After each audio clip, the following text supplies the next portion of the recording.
यस्य यतोऽन्वयादितरतश्चार्थेष्वभिज्ञस्वराट् तेने ब्रह्महृदायादिकवये मुह्यन्ति यत्सूरयः तेजो वारिमृदां यथा विनिमयो यत्र त्रिसर्गो मृषा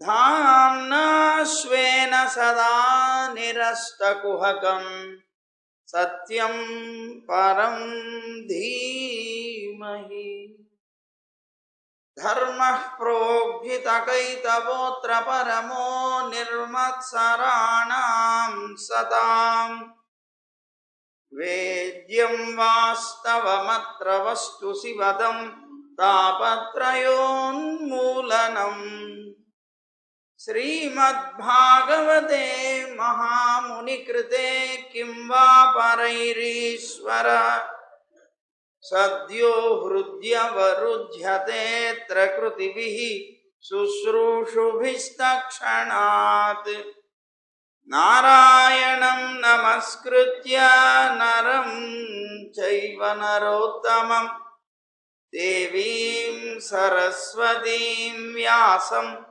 ततो जयमुदीरयेत्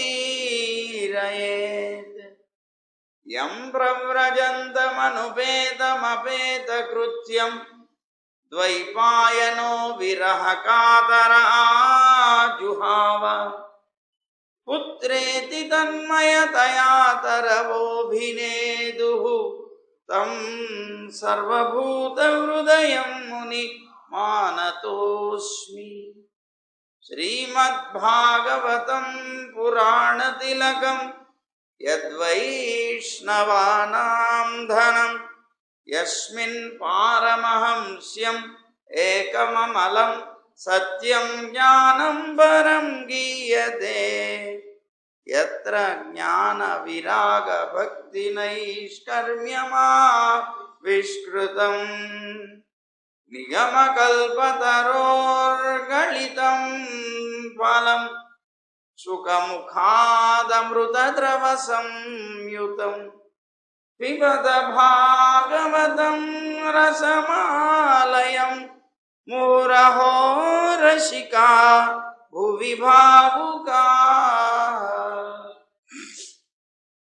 ज्ञानानन्दमयं देवं निर्मलस्फटिकाकृतिम् आधारं सर्वविद्यानां हयग्रीवमुपास्महे श्रीरङ्गसिंहगिरिदेशिकपादसेवा प्राप्ताखिलद्रविडवेद रहस्यजातं श्रीगौतमान्वयजमाश्रितभागधेयं गोपालदेशिकमहं शरणं प्रपद्ये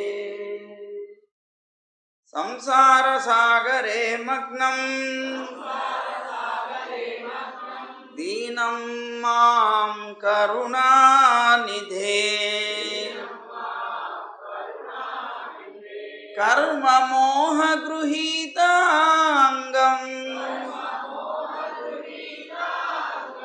मामुद्धर भवार्णवात्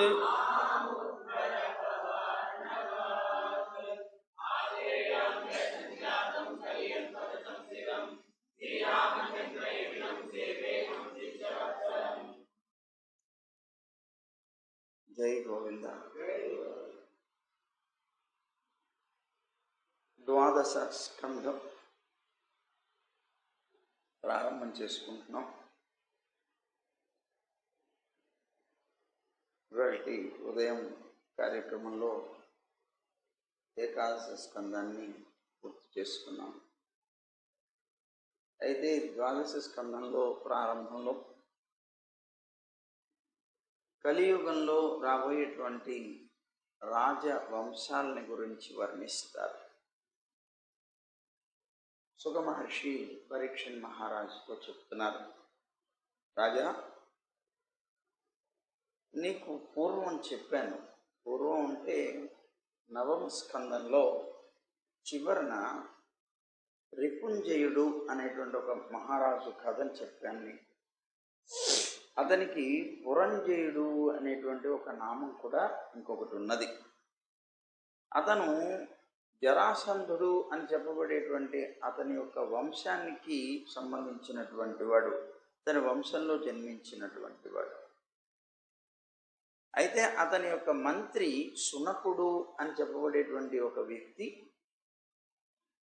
అతన్ని సంహరించి, ఆ రాజును సంహరించి, ప్రద్యోతనుడు అనేటువంటి తన పుత్రుణ్ణి రాజుగా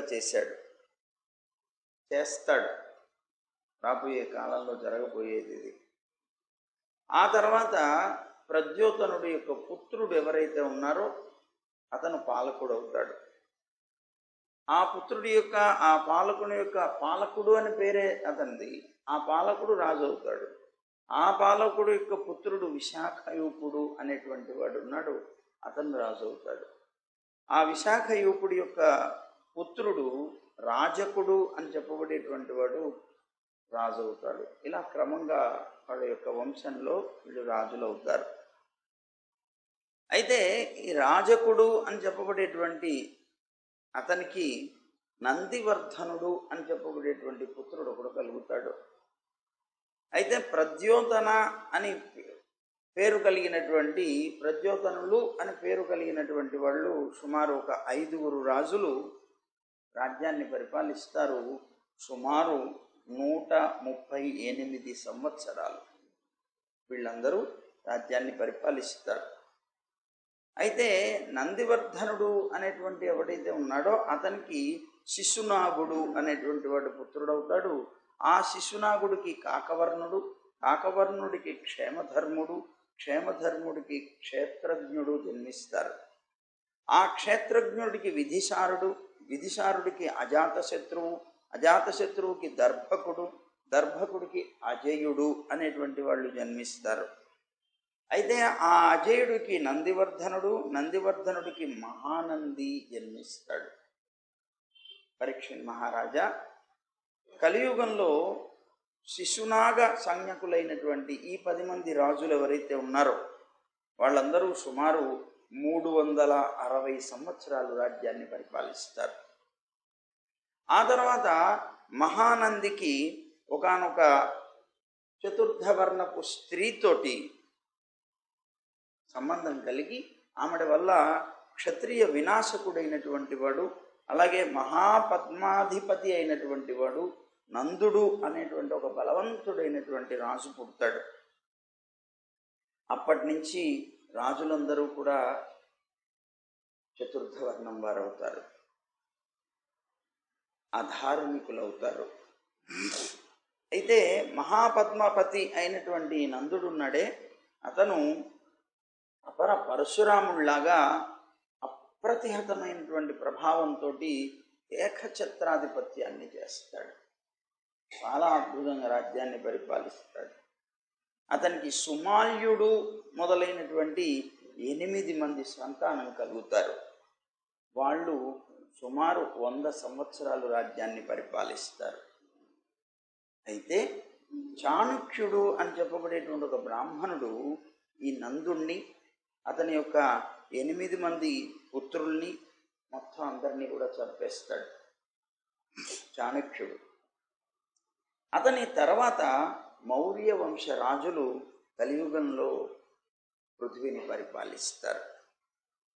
ఆ చాణక్యుడే మౌర్య వంశంలో ప్రథమ పురుషుడైనటువంటి ఆ వంశానికి ప్రథమ పురుషుడైనటువంటి చంద్రగుప్తుడు అని చెప్పబడేటువంటి అతన్ని రాజ్యానికి పట్టాభిషిక్తుడిని చేస్తాడు. ఆ తర్వాత చంద్రగుప్తుడి యొక్క పుత్రుడు వారిసారుడు అని పేరు అతనికి. ఆ వారిసారుని యొక్క పుత్రుడికి అశోకవర్ధనుడు అని పేరు. వీళ్ళు రాజ్యాన్ని పరిపాలిస్తారు. ఆ తర్వాత అశోకవర్ధనుడికి సుయసుడు, అతనికి సంగతుడు, సంగతుడికి శాలిశూకుడు, శాలిశూకుడికి సోమశర్మ, సోమశర్మకి శతధన్వుడు, శతధన్వుడికి బృహద్రథుడు జన్మిస్తారు. ఓ పరీక్షిత్ మహారాజా, మౌర్య రాజులు అని పేరు కలిగినటువంటి ఈ 10 రాజులు ఎవరైతే ఉన్నారో కలియుగంలో సుమారు 137 సంవత్సరాలు పృథ్వీని పరిపాలిస్తారు. అయితే తర్వాత బృహద్రథుడు అని చెప్పబడేటువంటి అతన్ని సేనాపతి అయినటువంటి పుష్యమిత్రుడు, అతనికి సేనాపతి అయినటువంటి పుష్యమిత్రుడు ఆ బృహద్రథుణ్ణి సంహరించి అతను రాజు అవుతాడు. అయితే అతడు శృంగవంశీయుల్లో మొట్టమొదటి రాజుగా చెప్పబడతాడు. అతని పుత్రుడు అగ్నిమిత్రుడు, అగ్నిమిత్రుని యొక్క పుత్రుడు సుజ్యేష్ఠుడు, సుజ్యేష్ఠుని యొక్క పుత్రుడు వసుమిత్రుడు, వసుమిత్రుని పుత్రుడు భద్రకుడు, భద్రకుని పుత్రుడు పుళిందుడు, పుళిందుడి పుత్రుడు ఘోషుడు, ఘోషుని యొక్క పుత్రుడు వజ్రమిత్రుడు, వజ్రమిత్రుడి యొక్క పుత్రుడు భాగవతుడు, భాగవతుని యొక్క పుత్రుడు దేవహూతి. ఈ 10 మంది శృంగవంశ రాజులు 100 సంవత్సరాలు రాజ్యాన్ని పరిపాలిస్తారు. ఆ తర్వాత పృథివిని చాలా అల్ప గుణాలు కలిగినటువంటి కణ్వవంశీయులు పరిపాలిస్తారు. కణ్వవంశీయుల యొక్క హస్తగతం అయిపోతుంది ఇది. దేవభూతి యొక్క మంత్రి కణ్వవంశీయుడు మహామతి అయినటువంటి వసుదేవుడు అని చెప్పబడేటువంటి వాడు ఉన్నాడు. ఆ వసుదేవుడు అనేటువంటి అతను పరస్త్రీ కాముకుడు. అలాంటి వాడిని దేవభూతి అని చెప్పబడేటువంటి వ్యక్తి సంహరించేస్తాడు. దేవభూతిని చంపేస్తాడు అతని యొక్క మంత్రి. కణ్వవంశీయుడైనటువంటి మహామతి అని చెప్పబడేటువంటి వాడు ఆ దేవభూతి అని చెప్పబడేటువంటి అతన్ని చంపేస్తాడు. ఆ మహామతి ఎవరు? వసుదేవుడు అని పేరు అతనికి. మహామతి అంటే మంచి బుద్ధిశాలి, తెలివి కలిగినటువంటి వ్యక్తి వసుదేవుడు అని పేరు అతనికి. అతను ఇతన్ని చంపేస్తాడు. ఎవరిని? పరస్త్రీ కాముకుడైనటువంటి దేవభూతిని చంపేస్తాడు. చంపేసి అతను రాజు అవుతాడు. అయితే ఆ వసుదేవుని యొక్క పుత్రుడు భూమిత్రుడు అని ఉన్నాడు. ఆ భూమిత్రుని యొక్క పుత్రుడు నారాయణుడు, నారాయణుడి యొక్క పుత్రుడు సుశర్మ. కణ్వవంశీయులైనటువంటి ఈ రాజులందరూ కూడా కలియుగంలో 345 సంవత్సరాలు రాజ్యాన్ని పరిపాలిస్తారు. తర్వాత ఆంధ్ర జాతీయుడైనటువంటి వాడు, సుశర్మకి భృత్యుడైనటువంటి వాడు, అలాగే చతుర్థ వర్ణం వాడైనటువంటి వాడు, అలాగే దుర్జన ప్రధానుడైనటువంటి, అంతకన్నా దుర్మార్గుడు ఇంకొకడు లేడేమో అనిపించేటువంటి వ్యక్తి అయినటువంటి బలి అని పేరు కలిగినటువంటి వాడు కణ్వవంశంలోనే జన్మించి ఆ కణ్వవంశీయుడైనటువంటి సుశర్మని చంపేస్తాడు. ఈ బలి అనేటువంటి వ్యక్తి ఆ సుశర్మని సంహరించి కొద్ది కాలం రాజ్యాన్ని చేస్తాడు ఈ బలి. అయితే ఆ తర్వాత అతని యొక్క సోదరుడు కృష్ణుడు అని చెప్పబడేవాడు రాజు అవుతాడు. ఆ కృష్ణుడి యొక్క పుత్రుడు శ్రీశాంతకర్ణుడు అని, శ్రీశాంతకర్ణుడి యొక్క పుత్రుడు పౌర్ణమాసుడు అని, పౌర్ణమాసుని యొక్క పుత్రుడు లంబోదరుడు అని, లంబోదరుని యొక్క పుత్రుడు చివిలకుడు అని, చివిలకుడు యొక్క పుత్రుడు మేఘస్వాతి అని, మేఘస్వాతి యొక్క పుత్రుడు అటమానుడు అని, వాని యొక్క పుత్రుడు అనిష్టకర్ముడు అని, అనిష్టకర్ముడి యొక్క పుత్రుడు హాలేయుడు అని, వాని యొక్క పుత్రుడు తలకుడు, అతనికి పురీషభీరువు, అతనికి మళ్ళీ సునందుడు, అతని పుత్రుడు మళ్ళీ చకోరుడు. ఇలాగా బహుసంజ్ఞకులుగా చెప్పబడేటువంటి వాళ్ళు 8 రాజులు వీళ్ళందరూ కూడాను రాజ్యాన్ని పరిపాలిస్తారు. ఈ బహుసంజ్ఞకులు అంటే బహు అని పేరు కలిగినటువంటి ఈ రాజులైనటువంటి వీళ్ళందరూ కూడా 8 మంది రాజులు కూడా ఉన్నారు. అందులో ఇప్పుడు 7 చెప్పారు. 7లో 8వ వాడు ఎవడంటే శివస్వాతి అనేటువంటి వాడు 8వ వాడు. వీళ్ళందరూ రాజ్యాన్ని పరిపాలిస్తారు. అయితే ఈ శివస్వాతి పుత్రుడు ఉన్నాడు గోమతి, అతని పుత్రుడు పురీమానుడు, అతని పుత్రుడు మేధశిరుడు, వాని పుత్రుడు శివస్కందుడు, అతని పుత్రుడు యజ్ఞశ్రీ, అతని పుత్రుడు విజయుడు, అలాగే అతని పుత్రుడు చంద్రుడు, విఘ్నుడు, లోమధి అని చెప్పబడేటువంటి 3. ఈ 30 మంది రాజులు కూడా సుమారు 456 సంవత్సరాలు రాజ్యాన్ని పరిపాలిస్తారు. తర్వాత అవభృతి నగర జాతులైనటువంటి ఆభీరులు లేదా ఆభీర జాతులైనటువంటి పేర్లతో ఉన్నటువంటి వారు కానీ సుమారు 7 రాజులు, గర్ధభీ సంజ్ఞకులైనటువంటి 10 మంది రాజులు, అలాగే అతి లోభులైనటువంటి కంక సంజ్ఞకులైనటువంటి అంటే కంక అని పేరు కలిగినటువంటి 16 మంది రాజులు వరుసగా రాజ్యాన్ని పరిపాలిస్తారు. ఆ తర్వాత 8 మంది యవన రాజులు, అలాగే 14 మంది తురుష్క రాజులు, అలాగే 10 మంది గురుండ రాజులు, 11 మంది మౌల సంజ్ఞకులైనటువంటి రాజులు, మౌలులు అని పేరు కలిగినటువంటి రాజులు.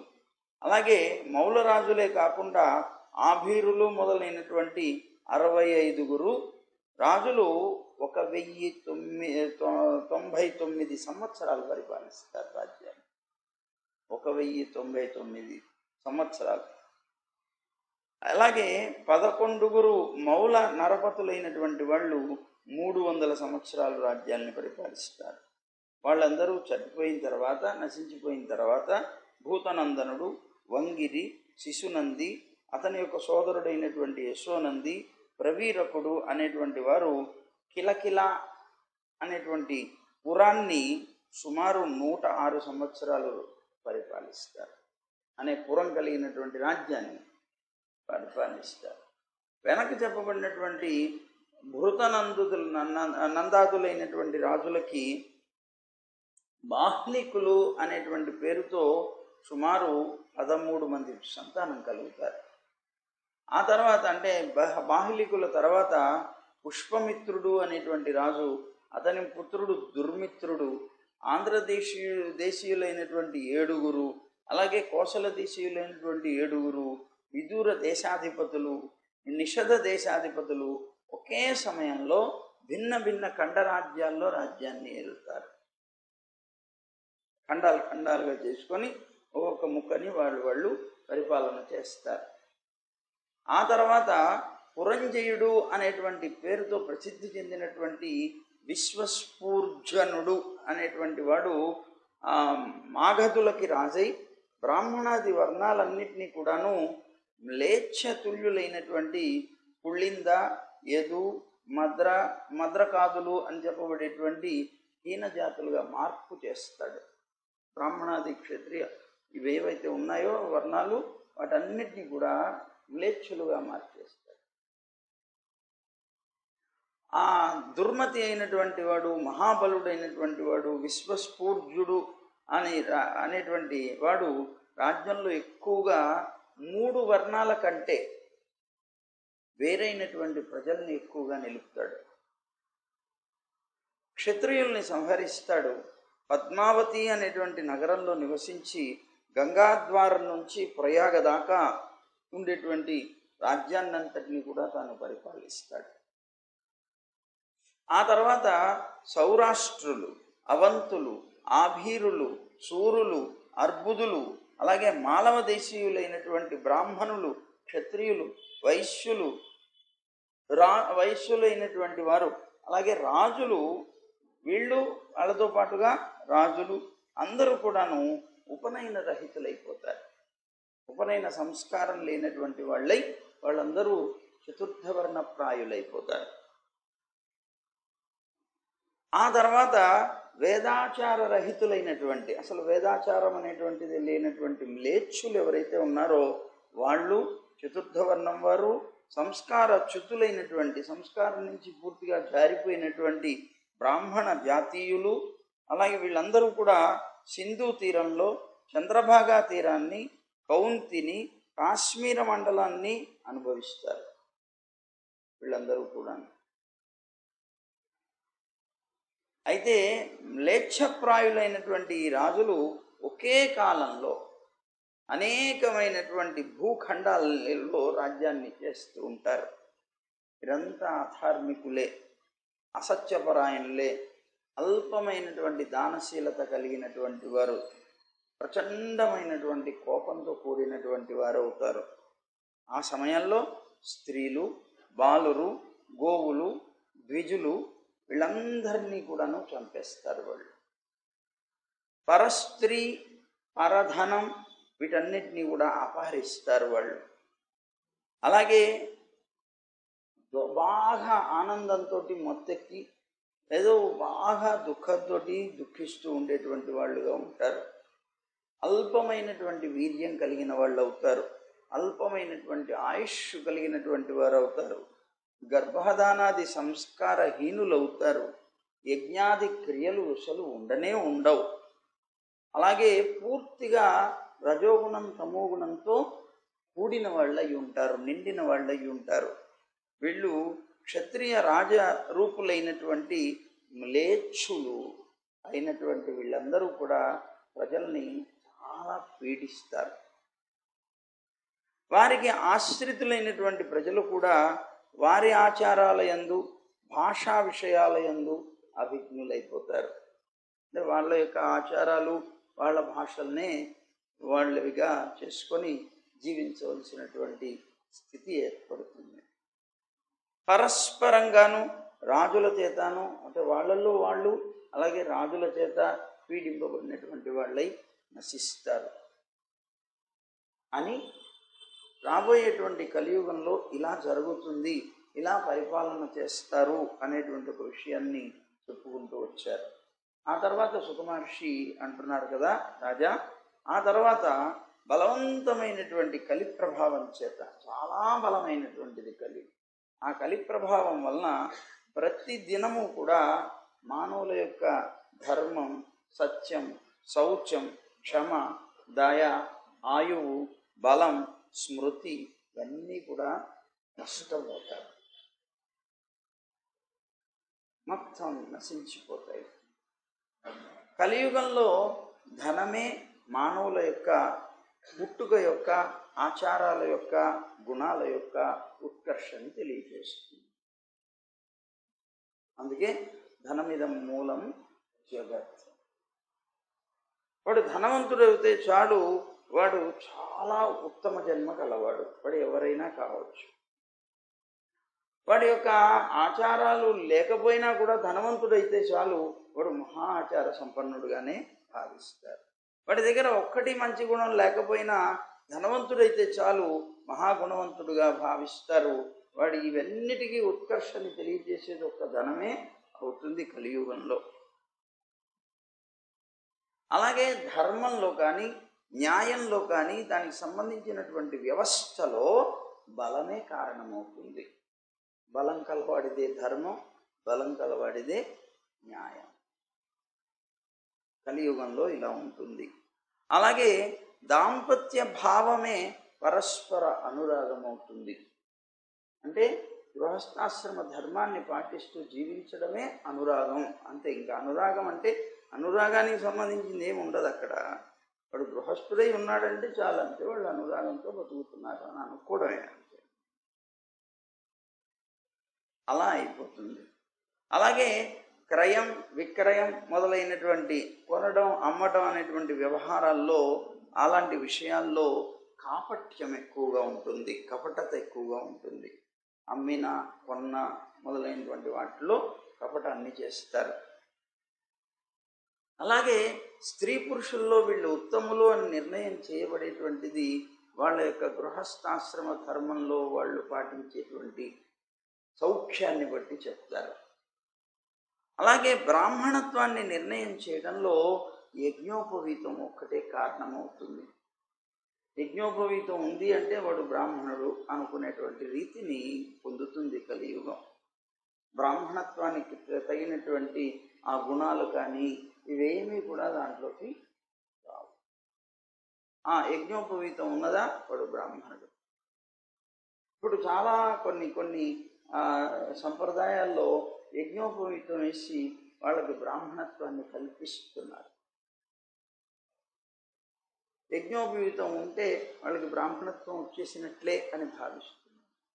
బ్రాహ్మణుడికి కావలసినటువంటి గుణాలు మాత్రం వాళ్ళ దగ్గర లేకపోయినా, అంటే బ్రాహ్మణుడు అనడానికి చిహ్నం ఏమిటి అంటే యజ్ఞోపవీతమే అవుతుంది కలియుగంలో. అలాగే బ్రహ్మచర్యాది ఆశ్రమాలని పరిచయం చేసేటువంటి విషయంలో ఒక ఆశ్రమం నుంచి మరొక ఆశ్రమాన్ని స్వీకరించేటువంటి విషయంలో దండనం, అజీనం మొదలైనటువంటి చిహ్నాలే కారణము. దండనం కాదు, దండం. ఒక ఆశ్రమంలోకి ఇంకో ఆశ్రమంలోకి వెళ్ళాడు అంటే దానికి గుర్తేమిటి అంటే, ఇప్పుడు బ్రహ్మచర్య ఆశ్రమంలో ఉన్నాడు, యజ్ఞోపీతం పడితే సార్ ఇప్పుడు సంధ్యావందనాది క్రియలు చేస్తున్నాడా, బ్రాహ్మణ ద్విజుడి యొక్క లక్షణాలన్నీ పొంది ఉన్నాడా, ఏమీ అవసరం. అక్కడి నుంచి ఎవరో ఒకరిని వివాహం చేసుకున్నాడు అంటే గృహస్థాశ్రమంలోకి వెళ్ళిపోయినట్లు. వాళ్ళని ఇంట్లో నుంచి పిల్లలు గెంటేస్తే వృద్ధాశ్రమంలో ఉన్నారంటే వానప్రస్థాశ్రమంలో ఉన్నట్లే. ఏదో ఒక దండం పట్టుకొని నేను కాషాయం కట్టుకొని ముందుకు వెళ్ళిపోయాడంటే సన్యాసి అయిపోయినట్లే. ఇట్లా వర్ణాశ్రమాలన్నీ కూడాను ఆయా సంబంధమైనటువంటి అజనం కట్టుకున్నాడంటే, దండం పట్టుకున్నాడంటే చిహ్నాలన్నీ కూడాను ఆశ్రమ ధర్మాల్లోకి వెళ్ళినట్లే అయిపోతాయి తప్ప యథార్థంగా ఆయా ఆశ్రమ ధర్మాల్ని ఆచరించడం మాత్రం ఉండదు. అలాగే ధనం మొదలైనటువంటివన్నీ దానం చేయడంలో అంటే ఒక విధంగా చెప్పాలంటే లంచం అంటే నువ్వు ధనం కనుక ఇవ్వలేకపోతే నీకు న్యాయ విచారంలో పరాజయం కలుగుతుంది. నువ్వు ధనాన్ని వాళ్ళు కోరినటువంటి ధనాన్ని నువ్వు ఇవ్వగలిగితే న్యాయ విచారంలో నీదే పై చేయవచ్చు. అర్థాది ప్రధానాల యందు అసామర్థ్యం కనుక ఉంటే న్యాయ విచారంలో పరాజయం కలుగుతుంది. అలాగే పాండిత్య నిర్ణయంలో వాక్చాతుర్యమే కారణమవుతుంది. వీడు మహాపండితుడా కాదా అంటే చతురతతో మాట్లాడేటువంటి ఆ మాటల్ని బట్టి వీడు మహాపండితుడు అనేస్తారు. బోర్డు మంది లోకంలో అనేక మంది అనేక రకాలుగా ఏదో రకరకాల విషయాలని జోకులు లేకపోతే ఇంకోటి అబ్బా బాగా చెప్తాడు అనుకుంటూ వెళ్ళిపోతూ ఉంటాను. చూడండి, వాక్చాతుర్యమే దానికి కారణమవుతుంది ఇప్పుడు మహాపండితుడు అని అనటానికి. అలాగే దారిద్ర్యమే అసాధుత్వాన్ని తెలుపుతుంది. వాడికి దరిద్రుడు కనుక అయ్యాడు అంటే వాడు సాధువు కాదు అని తెలుస్తుంది. అలాగే వాడు మంచివాడు కూడా కాదు. సాధువు అంటే ఇక్కడ సాధువు అని కాదు, సాధు స్వభావం కలిగినటువంటి వాడు కాదు అనే భావంలో వచ్చేస్తుంది. ఎందుకు? దారిద్ర్యాన్ని అనుభవిస్తున్నటువంటి వాడిని అందరూ అనుమానిస్తారు. మంచివాడుగా యథార్థంగా న్యాయబద్ధంగా ధర్మబద్ధంగా జీవించేవాడుగా ఉన్నప్పటికీ కూడా నమ్మరు తొందరగా. కారణం ఏమిటి అంటే దారిద్ర్యం. అదే వాడు కనుక మహాసంపన్నుడైతే అతను పరమ దొంగైనా కూడా అతనికి బ్రహ్మాండంగా ఆదరణ కల్పిస్తారు. ఈ యుగంలో ఉండేటువంటి ధర్మాలు ఇవన్నీ. దంభమే సాధుత్వాన్ని తెలియజేస్తుంది. దంభం, అహంకారం, గర్వం ఇవి తెలియజేస్తుంది. వాక్కుల చేత అంగీకరించడమే వివాహం అవుతుంది. వివాహం అంటే ఏమిటి? వాక్కులతో అంగీకరించి అయిపోతుంది. ఇప్పుడు అయ్యింది కూడా, నడుస్తుంది అదే కదా. వాక్కులతో అంగీకరించడమే వివాహం అవుతుంది. స్నానం మాత్రమే అలంకారం అవుతుంది రాబోయేటువంటి రోజులంతా. అలాగే దూరంలో ఉన్నటువంటి జలాశయమే తీర్థం అవుతుంది. దూరంగా ఉంటే చాలు మహాతీర్థం అనుకుంటూ మనం వెళ్తాము. అది ఒక చిన్న గుంట అయినా సరే అలా అయిపోతుంది. అలాగే కేశధారణమే లావణ్యం అయిపోతుంది. ఏంటండి వాళ్ళల్లో ఉన్న గొప్ప సౌందర్యం అంటే రకరకాలుగా జుట్టుని అలంకారాలు చేసుకోవడమే గొప్ప లావణ్యం అని. ఏమండి, ఆత్మ అంటే తన యొక్క సొంత పొట్టని పోషించుకోవడమే స్వార్థమైపోతుంది. స్వార్థమైనటువంటి జీవితాలే నడుస్తాయి. అలాగే పొగరుబోతుగా పలికినటువంటి మాటమే నిజం అయిపోతుంది. వాడు పొగరుబోతుగా మాట్లాడాడు అంటే వాడు అబద్ధం చెప్పినా సరే నిజాన్ని నమ్మేసేటువంటి పని. ఎందుకంటే వాడు దాన్ని ఏం చేస్తున్నాడు, పొగరుగా మాట్లాడుతూ నేను చెప్పేది నిజమే అన్నట్టుగా మాట్లాడుతూ వెళ్తాడు. అదే నిజమే. వాదం వితండవాదం పొగరుబోతుగా మాట్లాడినప్పుడే వస్తాయి. అలాగే అదే సత్యం అయిపోతుంది. కుటుంబ పాలనం చేయడమే దక్షత అంటారు లోకంలో. కలియుగం మహాదక్షుడు వీడు అని అన్నారంటే ఏమిట్రా బాబు అంటే కుటుంబాన్ని పోషించుకోవడం. గొప్ప దక్షుడు అనమాట వాడు. అది దక్షత అయిపోతుంది. యశస్సుని పొందుటకే ధర్మాన్ని ఆచరించడం. ఏదైనా ధర్మం ఆచరిస్తున్నాడు వీడు అంటే తప్పనిసరిగా కీర్తి కోసం. ఎవరికైనా ఒక మంచి పని చేశాడు అంటే ఏదో వస్త్రదానం చేస్తాడు, ఏదో ఒక వస్తువులు ఇస్తాడు, డబ్బు ఇస్తాడు, ఏదో చేస్తాడు. దానికి పెద్ద సభ, దానికి అందరినీ కూర్చోబెట్టి వాళ్ళని పిలిపించి అందరూ కూడా ఇతను 4 సార్లు అబ్బా ఎంత అద్భుతమైనటువంటి కార్యం చేస్తున్నాడు అని అనిపించి ఇవన్నీ కూడా వీడియో తీయించి ఫోటోలు తీయించి ఇవన్నీ పేపర్లో వేసుకొని చాలా గొప్పగా దాన క్రియలు చేశాడు అని ధర్మకార్యం అంటే పేరు ప్రతిష్టకే అయిపోతుంది. ఇవాళ జరుగుతున్నవన్నీ ఇప్పుడు చెప్పేవన్నీ మన కంటికి కనిపిస్తున్నవే. ఇది ఎప్పుడు చెప్పారు? 5000 సంవత్సరాల క్రితం. చూడండి ఏమండి, ఇలాగా దుష్ట ప్రజల చేత భూమండలం అంతా కూడా నిండిపోయి ఉంటుందయా. అప్పుడు బ్రాహ్మణ, క్షత్రియ, వైశ్య, చతుర్థ వర్ణం వాళ్ళు ఈ 4 వర్ణాల్లో కూడాను బలవంతుడైన వాడే రాజు అవుతాడు.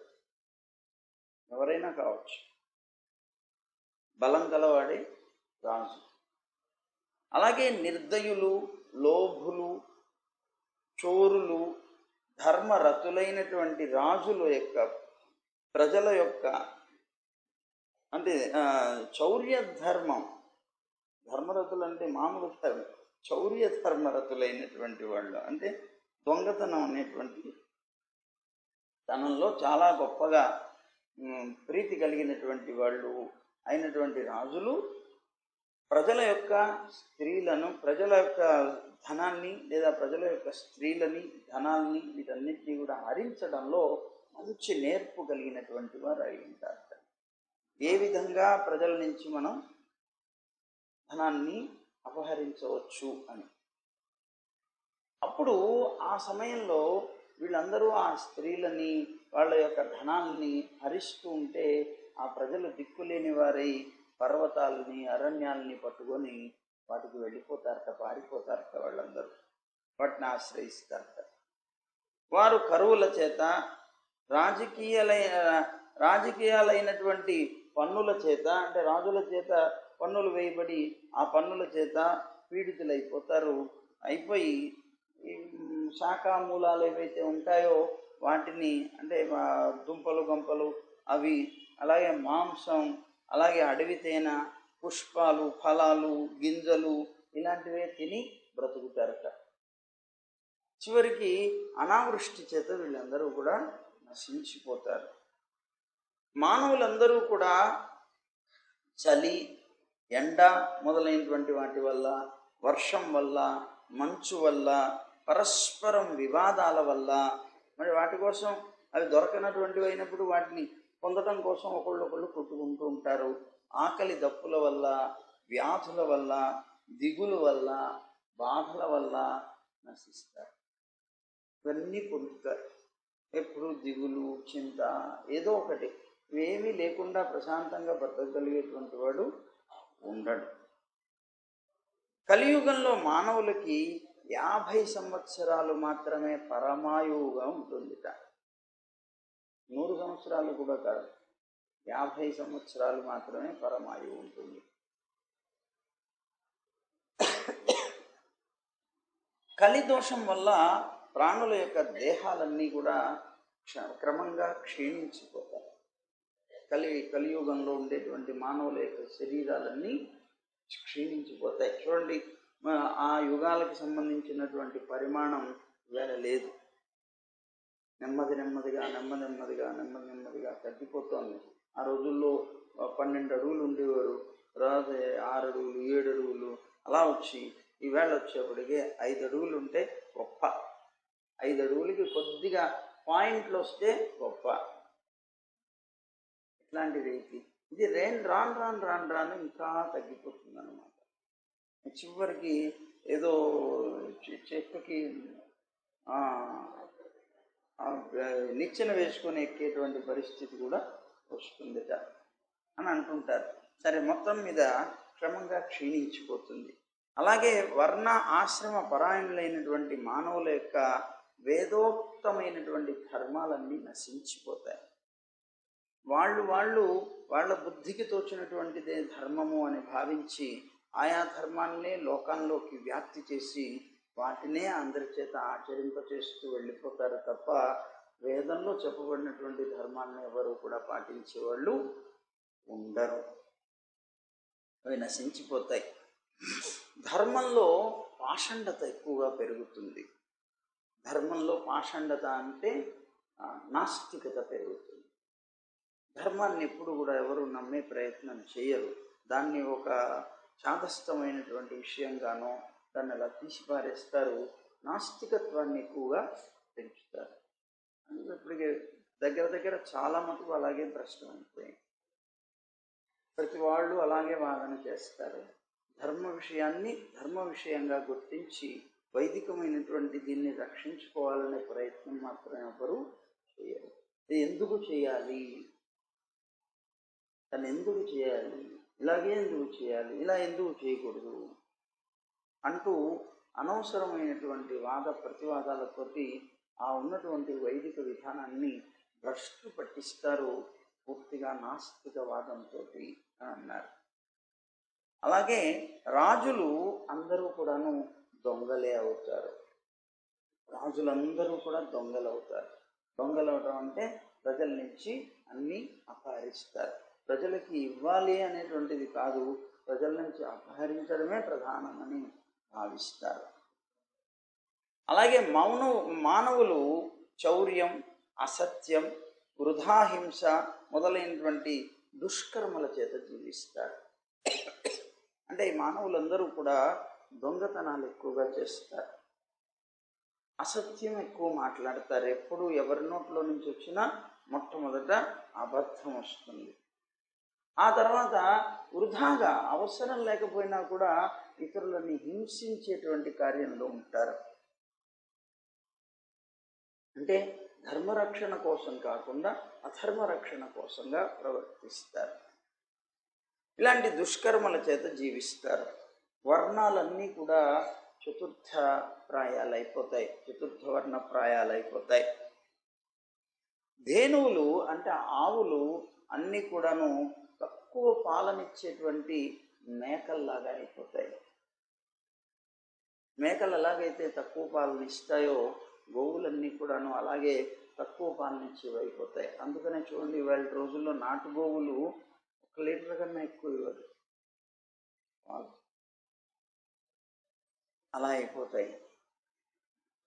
ఆశ్రమాలన్నీ కూడా గృహాల్లాగా అయిపోతాయి. అలాగే బంధుత్వాలు వైవాహికమైనటువంటి బంధుత్వాల వంటివే అయిపోతాయి. ఇంకా బంధుత్వం అంటే ఏమైనా ఉంది అంటే వివాహ సంబంధం వల్ల వచ్చే బంధుత్వమే వాళ్ళకి. ఇతరత్ర బంధుత్వాలు ఉండవు. అంటే ఏంటి, మిగిలినటువంటి బంధువులందరినీ దూరం చేసుకుంటారు. ఒక వివాహం చేత వచ్చినటువంటి బంధుత్వమే మాకు బంధుత్వం అనేటువంటి భావంలో బ్రతుకుతారు అందరూ కూడా. అలాగే ఓషధులు ఏవైతే ఉన్నాయో శ్యామాక తుల్యాలు అయిపోతాయి, అంటే అనుప్రాయాలు అయిపోతాయి. ఓషధులు అంటే మొక్కలు, మొక్కలు ఉంటాయి కదా, మొక్కలన్నీ కూడాను గడ్డి పరకల్లాగా అయిపోతాయి, అంత సారహీనాలు అయిపోతాయి అన్నమాట. అలాగే వృక్షాలన్నీ కూడా జమ్మి చెట్టులాగా అయిపోతాయి. వృక్షాలన్నీ కూడా అలాంటివి అయిపోతాయి. మేఘాలు ఎక్కువగా మెరుస్తూ ఉంటాయి కలియుగంలో. ఎప్పుడు అలాగే వర్షాలు కూడా తక్కువగా పడతాయి. వర్షం ఏదైనా పడింది అంటే అది తుఫానే తప్ప మామూలు వర్షాలు ఎప్పుడు ఇవాళ మనకు వర్షాలు పడుతున్నాయంటే తుఫాన్లు వస్తేనే డిప్రెషన్ తప్ప మామూలుగా వర్షాలు అనేటువంటివి పడవు. అలాగే గృహాలన్నీ కూడాను ధర్మాది రహితమై శూన్యాలు అయిపోతాయి. అంటే ధర్మం అనేటువంటిది ఇళ్లలో అసలు ఎక్కడా కూడా ఉండదు. ఎంతకీ అధర్మం అనేటువంటిదే పాటింపబడుతుంది.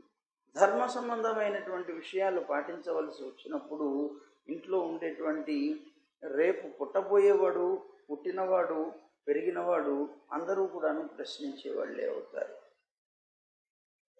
అందరూ ఇదేమిటి, ఇది ఎలాగా, ఇది ఎందుకు చేయాలి అని దాన్ని నిరాకరించడానికే ప్రయత్నం చేస్తారు తప్ప ధర్మాన్ని ఆచరించడానికి మాత్రం ప్రయత్నం చెయ్యరు. అందువల్ల ధర్మశూన్యాలు అయిపోతాయి గృహాలన్నీ కూడా. ఇవాటి రోజుల్లో మనం చూస్తాం, ఏ ఇంటికి వెళ్ళినా ఎక్కడ కూర్చోటానికి ఉండదు, నిలబడటానికి ఉండదు. ఎందుకు అంటే ఈవేళ ధర్మపరంగా పాటించేటువంటి విధానాలు లేవు. ఇళ్లలో మైల లేదు, పురుడు లేదు, ముట్టు లేదు, అన్నీ కలిపేసుకొని జీవనం సాగిస్తున్నారు. అక్కడ చేయబడేటువంటి ధర్మకార్యానికి కూడా విలువ లేనటువంటిది అయిపోతుంది. అపవిత్రమైనటువంటి ప్రదేశంలో చేయబడే ధర్మకార్యం అలా నిర్ణయిస్తుంది, ఇవ్వలేదు. అందువల్లనే ప్రతివారు కూడా దుఃఖాల పాలవుతున్నారు. తాను పాటించవలసినటువంటి విధి విధానాల్ని సక్రమంగా ఎవరైతే పాటించగలుగుతారో తప్పనిసరిగా తను విధిని పొందుతాడు. కనుక ఇవన్నీ ధర్మశూన్యాలు అయిపోయాయి ఇవాళ ఇళ్ళు. అదేమిటి అంటే దానికి కారణం ఒక్కటే, ఇంట్లో ఎవరు లేరు, ఒంటరి వాళ్ళం కనుక మా పని మేము చేసుకోవాలి కదా అనేటువంటి పద్ధతి. పూర్వంలో ఉమ్మడి కుటుంబాలు ఉండేవి. ఆ ఉమ్మడి కుటుంబాల్లో ఉన్నప్పుడు ఒకరు పనికి రాకపోయినా ఇంకొకరు తప్పనిసరిగా ఆ కార్యాన్ని అందుకొని చేసేటువంటి వాళ్ళకి ఉండేవాళ్ళు. కానీ ఇవాళ రోజుల్లో ఉమ్మడి కుటుంబాలకి ఎవ్వరు కూడాను ఇష్టపడడం లేదు. స్వతంత్రత కావాలి, స్వతంత్రంగా జీవించాలి అనేటువంటి ఒక తత్వంతో గృహస్థాశ్రమ ధర్మాన్నంతటినీ తల్లకిందులు చేసుకోవాలి. నేను, నా భర్త, నా పిల్లలు, అంతే, ఫినిష్. ఇంకెవ్వరూ ఇంట్లో ఉండడానికి వీల్లేదు. ఎప్పుడైతే ఈ విధానం బయలుదేరిందో దీనివల్ల మనకు ఉండేటువంటి ప్రపంచంలో కూడా ఆ ఒంటరిగా ఉన్నా కూడాను పనులు ఎక్కువగా వాళ్ళు చేసుకొని కష్టపడవలసిన అవసరం లేకుండా ఉండేటువంటి సాధనాలు వచ్చేసాయి. సమాజం ఎలా నడుస్తూ ఉంటే దానికి అనుగుణంగా కావలసినటువంటి వస్తువులన్నిటినీ తెచ్చుకుంటూ, ఎందుకంటే ఆ వస్తువు ప్లాన్ చేసేటువంటి వాడు కూడా ఆ కష్టం వల్లనే ఆలోచన వస్తుంది. నాలాగే నలుగురు బాధపడుతుంటారు కనుక వాళ్ళకి ఇది చేసి పెడితే సరిపోతుంది అనుకుంటాడు. ఆ విధంగా ప్రతి వారికి ఒళ్ళు వంచకుండా సోమరిపోతుల్లాగా హాయిగా వృద్ధి పొందేటువంటి రీతి కలియుగంలో పెరుగుతుంది. పూర్వం ఒళ్ళు వంచి కష్టపడేవారు అందరూ కూడా. ఇళ్లల్లో ఇంత సౌఖ్యాలు, సుఖాలు, గట్రాలు ఉండేవి కాదు. అందుకే ఈవేళ విపరీతంగా శరీరాలు పెరిగిపోతున్నాయి. ఈ శరీరం పెరిగిపోయి ఈ శరీరంలో ఉండే కొవ్వంతా కూడాను బుద్ధిని ఆవరించి ఆ బుద్ధి పనిచేయకుండా చేస్తుంది. అందువల్ల బుద్ధి చిన్నదైపోతుంది, శరీరం పెద్దదైపోతుంది. దీంతో లోకంలో తాను బ్రతికేటువంటి రీతి కోల్పోతున్నాడు. సంస్కారం ఉండదు, ఎలా పడితే అలా జీవనం సాగిస్తారు. పెద్ద లేదు, చిన్న లేదు, గౌరవం లేదు, పాడు లేదు. ఇంకా తెలివి కలిగినటువంటి వాళ్ళు ఏం చెప్తారు అంటే, స్వామివారు చెప్పారు కదండి, ఏం చెప్పారు, ఇది ప్రారంధం అన్నారు కదా, మా ప్రారంధం ఇలాగే ఉంది, ఏడుస్తాం అలాగే. అయ్యా, ప్రారంధ కర్మని అన్నిటికీ చేర్చుకోవాల్సిన అవసరం లేదు. నీకున్నటువంటి జ్ఞానాన్ని కూడా నువ్వు ఆచరించాలి, ఆలోచించాలి. లేకపోతే నువ్వు కూడా ఒక గోడలాగా, ఒక చెట్టులాగా, ఒక రాయిలాగా అయిపోతావు. కనుక నీకు భగవంతుడు జ్ఞానం ఇచ్చాడు కనుక ఈ జ్ఞానంతో ఆలోచన చేయాలి. ఏది ప్రారంధం వల్ల వస్తుందో, ఏది ప్రారంధం వల్ల కాదో కూడా వివేకంతో ఆలోచన చేయాలి, చేసుకోవాలి. ఇవాళ లోకంలో ఎవరైనా ఏదైనా ఒక మాట మాట్లాడితే చాలు, దాన్ని వాళ్ళ వైపుకి దాన్ని చక్కగా తిప్పేసుకొని దాన్ని మళ్ళీ ఎదుటి వాళ్ళకి మీరు చెప్పింది నిజమే అని అనిపిస్తూ అది వాళ్ళకి అన్వయం చేసుకుంటారు. లోకంలో ఉన్నటువంటి తెలివితేటలు చాలా ఎక్కువగా ఉంటాయి. మీరు చెప్పింది నిజం, కరెక్ట్, ఎలా అంటే ఇలాగా అంటూ వాళ్ళ వైపు అన్వయం చేసుకొని వాళ్ళ దగ్గర ఉండేటువంటి దుష్కర్మకి అన్వయం చేసుకొని లోకంలో బ్రతికే వాళ్ళు బోల్డ్ మంది ఉన్నారు. కాదు, భగవంతుడు అంటాడు, నీకు ఇచ్చినటువంటి తెలివితేటల్ని నన్ను పొందటం కోసం ఉపయోగించుకో. వీటి వల్ల ఏమి ప్రయోజనం లేదు. నీకున్న అద్భుతమైనటువంటి తెలివితేటలు నిజంగానే చాలా ప్రశంసించదగినటువంటి తెలివితేటలు కలిగినటువంటి వ్యక్తివే. కానీ ఆ తెలివితేటలన్నీ నన్ను పొందడానికి కనుక నువ్వు ఉపయోగిస్తే ఇదే చివరి జన్మ అవ్వచ్చు. కానీ దాన్ని అనవసరమైనటువంటి విషయాల్లో ఉపయోగించి చెడగొట్టుకుంటున్నావు అంటాడు పరమాత్మ. ఎన్నిసార్లు వచ్చింది 11వ అధ్యాయంలో ఈ విషయం.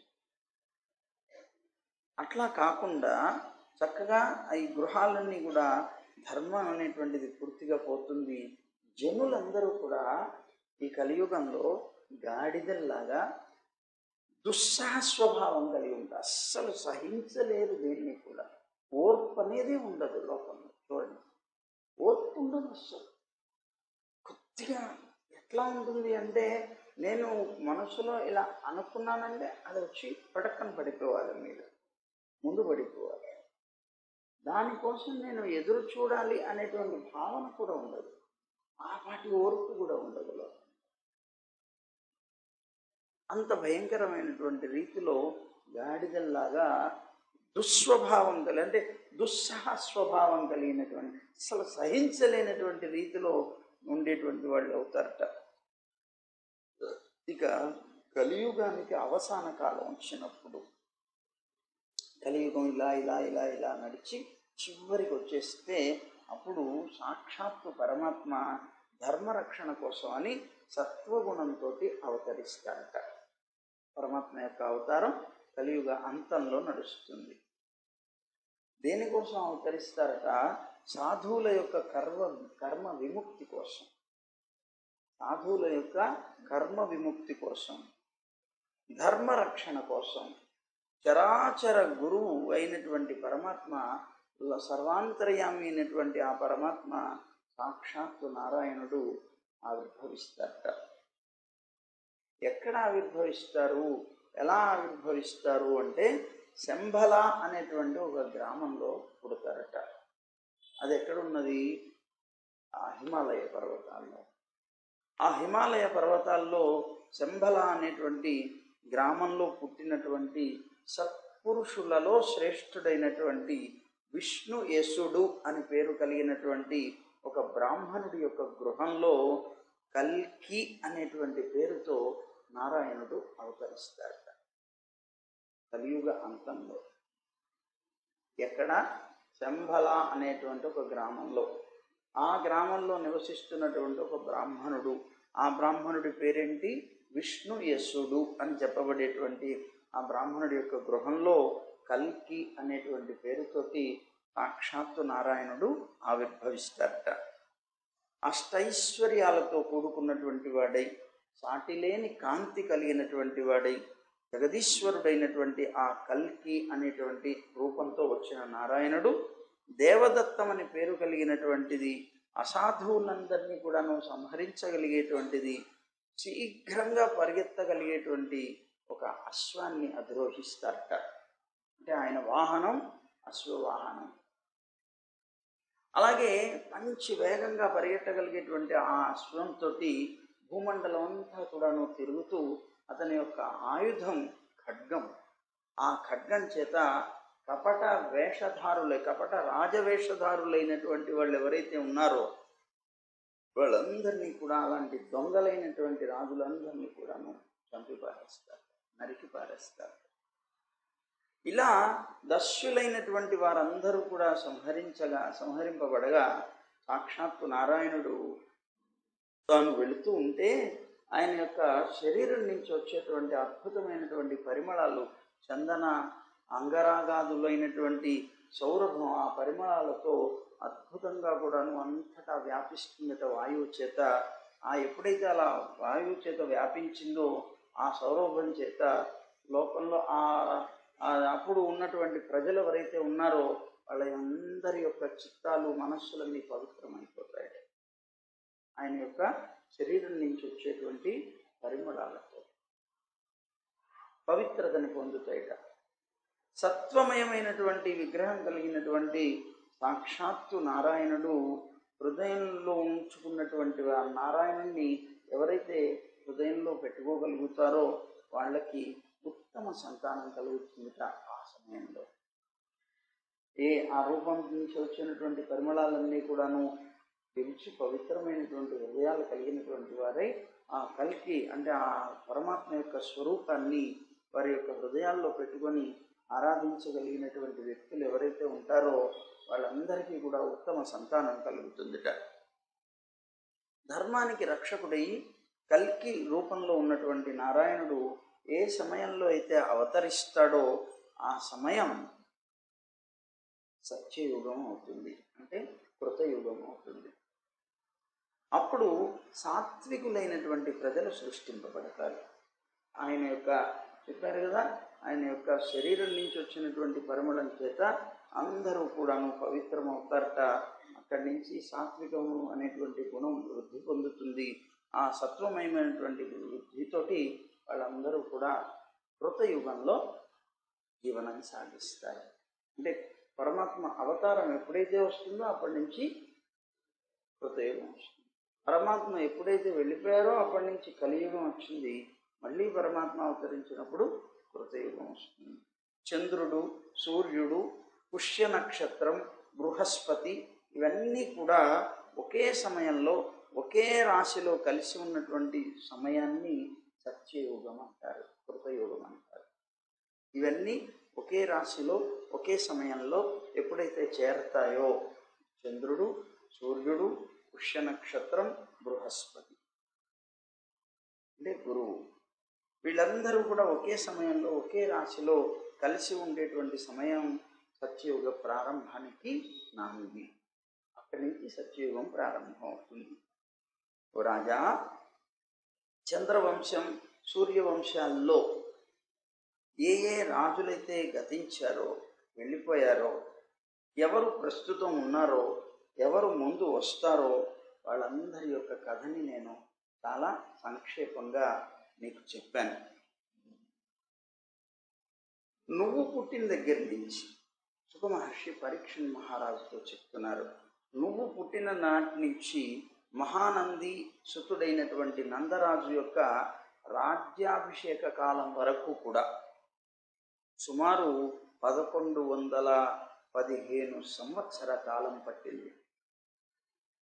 నువ్వు పుట్టిన దగ్గర నుంచి నందరాజు యొక్క రాజ్య పట్టాభిషేక కాలం వరకు సుమారుగా 1115 సంవత్సరాల కాలం పట్టింది. ఆకాశంలో సప్తర్షి మండలంలో పులహార్ కర్తువులు అనేటువంటి 2 నక్షత్రాలు మొట్టమొదటగా అవతరించి కనిపిస్తాయి. వాటిలో రాత్రి కాలంలో దక్షిణ ఉత్తర రేఖ ఏదైతే ఉందో ఆ రేఖ మీద సమభాగంతో ఉండేటువంటి ఏ నక్షత్రం అయితే మొట్టమొదట కనిపిస్తుందో, ఆ దిక్కుల్లో కనిపిస్తుందో ఆ నక్షత్రంతో కూడి సప్తఋషులు మానవ పరిమాణంలో 100 సంవత్సరాల కాలం ఉంటారు. రాజా, నువ్వు రాజ్యం చేసేటువంటి సమయంలో ఆ సప్తర్షులు మఘా నక్షత్రంలో ఉన్నారు. విష్ణు భగవానుడి యొక్క శుద్ధ సత్వమయమైనటువంటి కృష్ణ అని పేరు కలిగినటువంటి శరీరం ఏదైతే ఉన్నదో అది వైకుంఠ ధామానికి వెళ్ళిపోయినటువంటి వెంటనే కలియుగం పృథ్వీలో ప్రవేశించింది. అప్పుడు జనులందరూ కూడా పాపాసక్తులైపోయి ఉంటారు. రమాపతి అయినటువంటి శ్రీకృష్ణుడు తన యొక్క పాదపద్మాల చేత ఈ పృథ్వీనంతటిని కూడాను స్పృశించి ఉన్నంత వరకు, అంటే వారు అవతరించి జీవించి ఎంతకాలం అయితే దీని మీద తమ యొక్క శ్రీపాదాన్ని ఉంచారో అంతకాలం వరకు కూడా కలియుగం అనేటువంటిది భూతలాన్ని, అంటే భూమిని ఆక్రమించడానికి సాహసించలేదు. సప్తర్షులు మఘా నక్షత్రంలో ఉన్నప్పుడు దేవమానాన్ని అనుసరించి 1200 సంవత్సరాలు, అంటే మనుష్య మానాన్ని అనుసరించి 4,32,000 సంవత్సరాలు పరిమితమైనటువంటి కలియుగం సంధ్యని అతిక్రమించి ప్రవేశించింది. అంటే ద్వాపర యుగ సంధ్య ఏదైతే సంధికాలం అంటారు. ఒక యుగానికి ఇంకో యుగానికి మధ్యలో, ఎలాగైతే రాత్రి పోయి పగలు వచ్చేటప్పుడు మధ్యలో సంధ్యాకాలం అంటున్నామో, అలాగే ఒక యుగానికి ఇంకో యుగానికి మధ్యలో కూడా సంధికాలం ఉంటుంది. ఆ సంధికాలాన్ని కూడా అతిక్రమించి వస్తుంది. అక్కడి నుంచి 4,32,000 సంవత్సరాలు కలియుగం ఉంటుంది. ఇది దేవమాన ప్రకారంగా 1200 దివ్య వర్షాలు. 1200 దివ్య వర్షాలుగా చెప్పబడుతుంది. అది ప్రవేశించింది. సప్తఋషులందరూ కూడా మఘా నక్షత్రంలో ఉండి పూర్వాషాఢ నక్షత్రానికి వెళ్ళేటప్పుడు ప్రద్యోతనుడు అనేటువంటి రాజు పరిపాలిస్తున్నాడు ఈ భూమిని. ఏమిటది? మఘా నక్షత్రంలో ఉన్నప్పుడు సప్తఋషులందరూ నువ్వు పరిపాలిస్తున్నావు. ఎవరు? పరీక్షిత్ మహారాజు. సప్తఋషులందరూ మఘా నక్షత్రంలో నుంచి పూర్వాషాఢ నక్షత్రానికి వెళ్ళేటప్పుడు ప్రద్యోతనుడు అనేటువంటి రాజు పరిపాలిస్తాడు. ఆ సమయం నుంచి కలియుగం వృద్ధి పొందుతుంది. నందరాజు సమయంలో, నందుడు పరిపాలించేటువంటి సమయంలో బాగా అతిగా వృద్ధి పొందుతుంది కలియుగం. అంటే అప్పటిదాకా కూడాను కలి యొక్క ప్రభావం కొద్ది కొద్దిగా నడుస్తుంది. నందరాజు సమయం నుంచి ఇంకా ఎక్కువ వృద్ధి పొందుతుంది. అలా వృద్ధి పొందేది ఇప్పుడు ఎలా ఉందో మనకు తెలుసు కనుక ఆ కాలం నుంచి ఈ కాలం దాకా మనం ఇంకా వృద్ధి పొందుతుంది. ఇలా కొద్దిగా వృద్ధి పొందుతూ చిట్ట చివరికి విశ్వరూపాన్ని దాలుస్తుంది. సరే, ఏ దినంలో అయితే, ఏ క్షణంలో అయితే శ్రీకృష్ణుడు వైకుంఠానికి వెళ్ళిపోయారో ఆ దినంలో, ఆ క్షణంలోనే కలియుగం అనేటువంటిది భూమిలో ప్రవేశించింది అని పురాతత్వవేత్తలందరూ కూడా చెప్తున్నారయ్యా. కలియుగం 1000 దివ్య వర్షాలు గడిచిన తర్వాత మళ్ళీ కృతయుగం ప్రారంభం అవుతుంది. మానవుల యొక్క చిత్వం, మనస్సు ఏదైతే ఉంటుందో ఆ మనస్సులో ఆత్మ ప్రకాశనం ఉంటుంది. అంటే ఆ పరమాత్మ సంబంధమైనటువంటి భావంతో బ్రతకగలిగేటువంటి జీవనానికి సమర్థవంతులు అవుతారు కృతయుగ వాసులందరూ కూడా. అంటే వారి యొక్క ఇంద్రియ నిగ్రహం కానీ అవి చాలా పటిష్టంగా ఉంటాయి. ఎందుకంటే ధర్మం 4 పాదాలా ఉంటుంది కనుక. విష్ణు భగవానుడి యొక్క శుద్ధ సత్వమయమైనటువంటి అయింది కనుక ఈ భూతలంలో ఈ మనువంశ రాజులు ఎవరైతే ఉన్నారో వాళ్ళలో వర్ణితమైనటువంటి చెప్పబడినటువంటి ఉచ్చ నీచ భేదాలు ఏవైతే ఉన్నాయో, ఎక్కువ తక్కువలు భేదాలు, అలాగే బ్రాహ్మణ వైశ్య చతుర్థవర్ణం వారితో కూడినటువంటివి, ఇలాంటివి ఏవైతే ఉన్నాయో ఇవన్నీ ప్రతి యుగంలో కూడా నడుస్తూనే ఉంటాయి. అంటే ఎక్కువ తక్కువలు రాజుల్లో, లేకపోతే ఉన్నటువంటి వర్ణాల్లో ఉండేటువంటి భేదాలు ఇవన్నీ కూడా ఉంటాయి. ప్రస్తుత సమయంలో వీళ్ళందరూ కూడా పేరుతో మాత్రమే ఉన్నారు, పేరుకి మాత్రమే ఉన్నారు. నేతి బీరకాయలాగా, నేతి బీరకాయ పేరుకి, దాంట్లో నెయ్యి ఉండదు. అలాగా ఉట్టి పేరుకి మాత్రమే ఉన్నారు, గుర్తింపబడుతున్నారు. ఈ రాజులందరూ ఎవరెవరైతే పరిపాలించారో, ఈ పురాణాల్లో మనం ఎవరినైతే చెప్పుకుంటున్నామో ఆ పౌరాణిక కథల్లో మాత్రమే చెప్పబడుతున్నారు తప్ప వాళ్ళు ఎవరు ఈ లోకంలో లేరు. పైన ఉన్నటువంటి మహాపురుషుల యొక్క కీర్తి తప్ప వారి రాజ్యాలు కానీ వారి సంతానం కానీ ఏది కూడా ఈ భూమి మీద ఇప్పుడు లేదు. చంద్రవంశజుడైనటువంటి శాంతన మహారాజు ఉన్నాడు కదా, ఆ శంతన మహారాజు యొక్క సోదరుడు ఉన్నాడు, అతని పేరు దేవాపి అని. అలాగే సూర్యవంశంలో, ఆ వంశంలో పుట్టినటువంటి మరువు అని చెప్పబడేటువంటి వాడు ఉన్నాడు. చంద్రవంశానికి దేవాపి, సూర్యవంశానికి మరువు అని చెప్పబడేటువంటి ఇద్దరు కూడా మహాయోగ బలం కలిగినటువంటి వారు, మహాయోగులు వాళ్ళు. వాళ్ళిద్దరూ ఇప్పటికీ కూడా కలాప గ్రామంలో ఉన్నారు. కలాప గ్రామం అంటే హిమాలయాల్లో ఉంటుంది. ఆ కలాప గ్రామంలో వాళ్ళిద్దరూ ఇప్పటికీ ఉన్నారు. ఎప్పటిదాకా ఉంటారు వాళ్ళు అలాగా అంటే కలియుగాంతం వరకు అక్కడే ఉంటారు.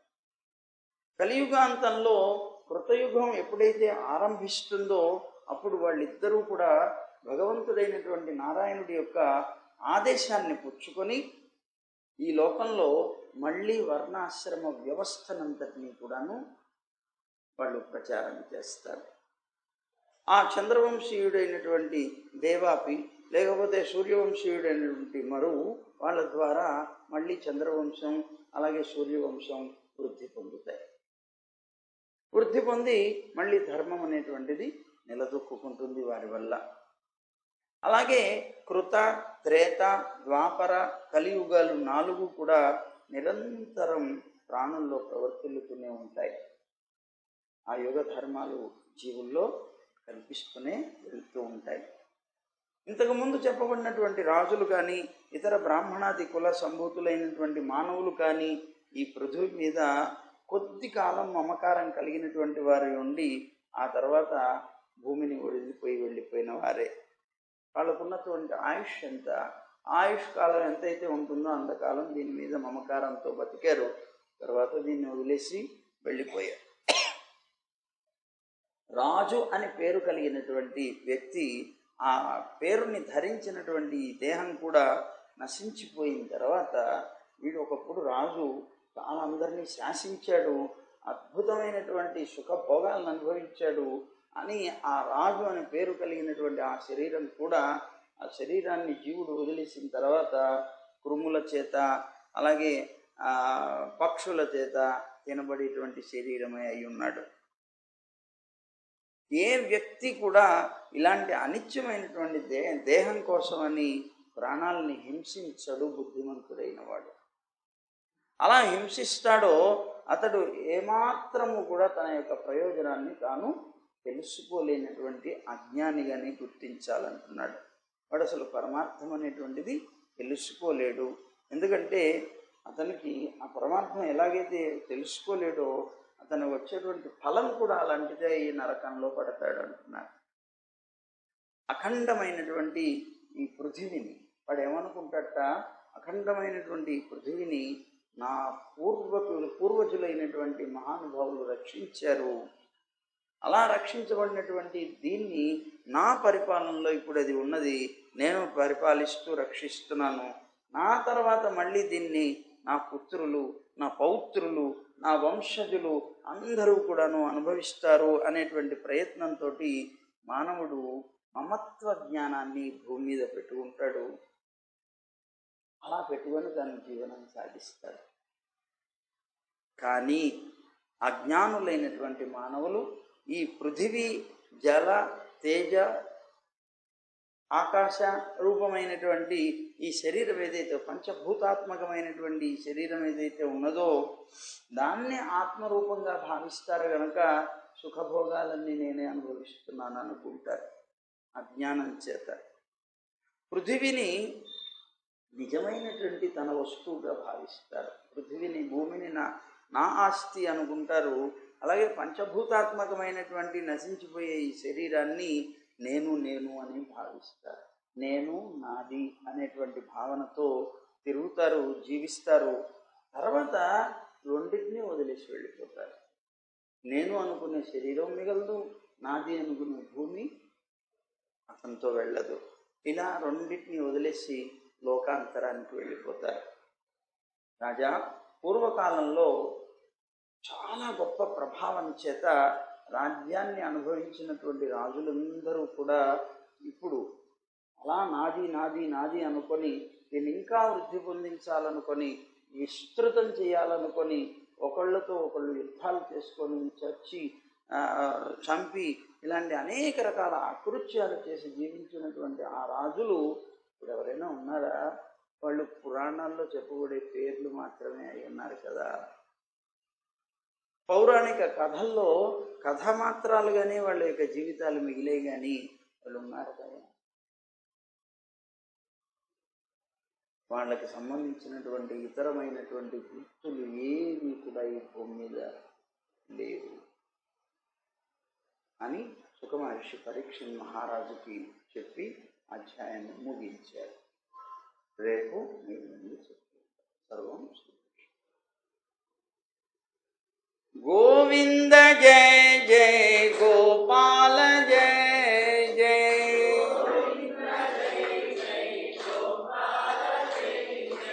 రాధారమణ హరి గోవింద జయ జయ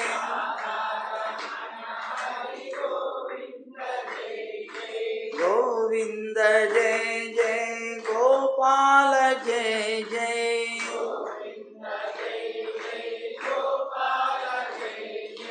రాధారమణ హరి గోవింద జయ జయ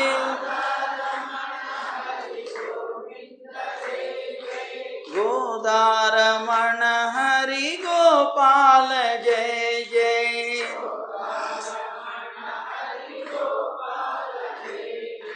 గోవింద గోవింద గోవింద జయ జయ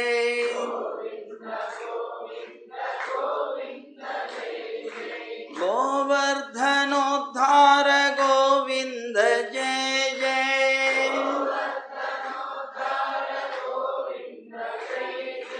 గోపీ మనోహర ముకుంద జయ జయ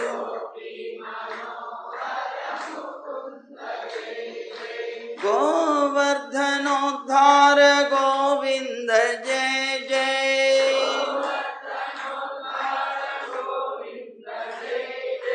గోపీ మనోహర ముకుంద జయ జయ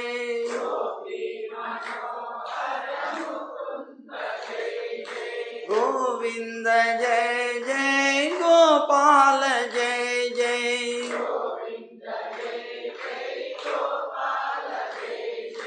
గోవింద జయ జయ గోపాల జయ జయ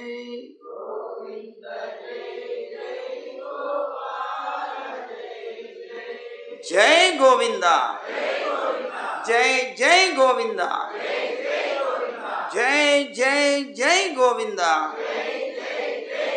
జై శ్రీమన్నారాయణ జై జై శ్రీమన్నారాయణ జై జై జై శ్రీమన్నారాయణ. సర్వం శ్రీకృష్ణార్పణమస్తు.